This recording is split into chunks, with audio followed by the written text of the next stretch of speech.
Welcome to today's Explainer. So think about this for a second. Every single day, we've got over 100,000 flights crisscrossing the globe. I mean, commercial aviation is just a total marvel, right? It connects almost every dot on the map. But despite all our cutting-edge tech and all those daily flights, there's actually one specific place on Earth that pilots almost never fly directly over.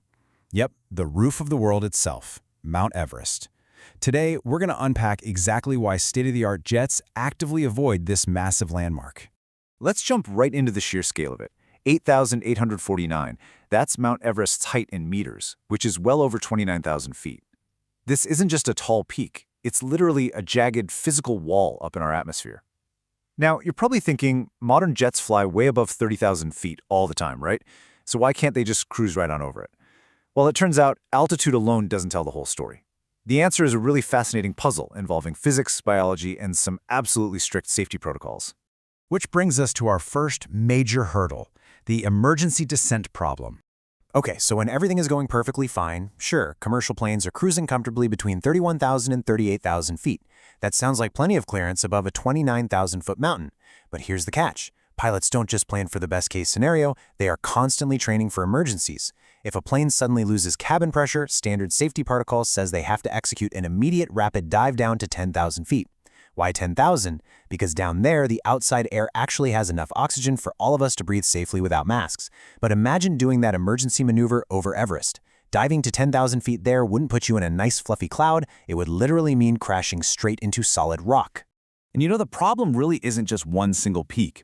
The Himalayas form this massive, jagged wall of rock stretching all across Nepal, Tibet, and northern India. We're talking dozens and dozens of peaks towering well past 20,000 feet. It creates what aviation experts basically consider a completely restricted, no-emergency descent zone.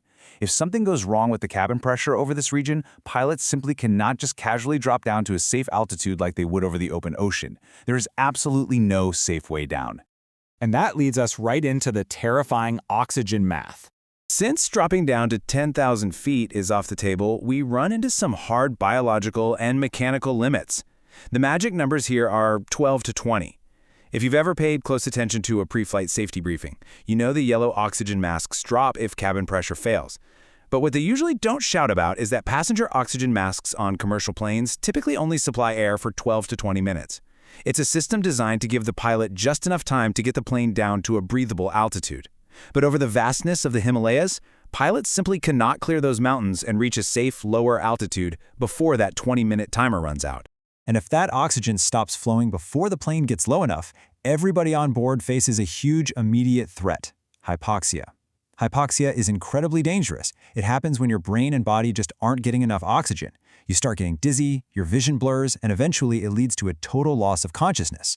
Because this mountain range is just so massively wide, a jet can't get out of the danger zone fast enough to prevent putting every single passenger at risk of hypoxia. The math, unfortunately, just doesn't work out in our favor. But let's say you could magically fix the oxygen issue. We still have to deal with violent weather and turbulence. Even if altitude and oxygen weren't a problem, the atmosphere itself is practically fighting any plane that tries to pass through.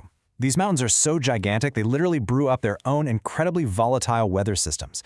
We're talking about extremely violent updrafts, sudden severe turbulence, and these wildly unpredictable mountain waves that can toss a massive aircraft around without a single moment's warning. You know, over flatland, storm systems are relatively easy to track and navigate around.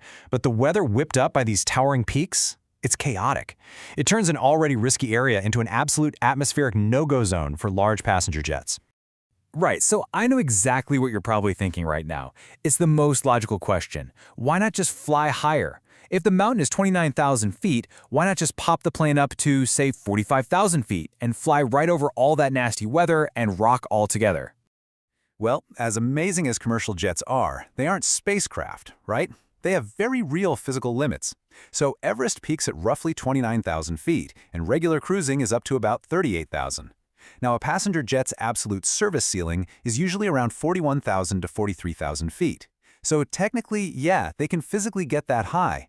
But flying at your absolute maximum limit means pushing through incredibly thin air. And thinner air means a lot less lift for the wings. Plus, the engines have to strain and work heavily just to try and perform efficiently. Trying to stay at that extreme altitude constantly would burn a ton of extra fuel and put completely unnecessary, dangerous stress on the aircraft. It's just not a viable solution at all. So what do they do instead? Let's take a look at the flight path solution. How exactly do we fly from, say, Europe to Southeast Asia safely? The real-world logistical strategies airlines use are actually brilliant. First, they plan routes that completely curve around these high-terrain zones. It's kind of like a river just flowing smoothly around a massive boulder. Second, they use highly specific designated air corridors that have built-in safety margins. This guarantees there's always a clear, rapid escape route down to 10,000 feet if the cabin pressure does happen to drop.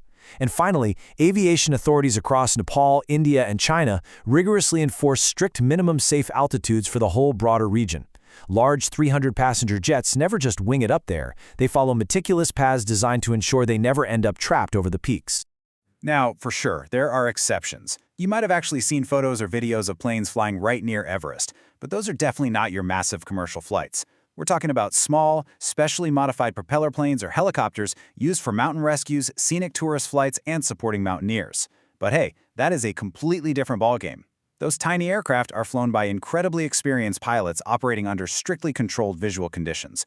They aren't carrying hundreds of passengers, and they are uniquely equipped to handle the wild, volatile environment of those high peaks. Which brings us to our final takeaway for this explainer. Respect the roof of the world. Next time you're settling in for a long flight to Asia and you look out the window, just remember that somewhere far below, the tallest point on Earth is quietly dictating the path of our most advanced technology. Aviation doesn't avoid Mount Everest because it's afraid. It avoids it out of a deep, calculated respect for nature's absolute ceiling. It really makes you wonder, doesn't it? In an age where we feel like we've totally conquered the globe, what other invisible boundaries are out there, quietly shaping our modern world? Keep exploring, and I'll see you in the next explainer.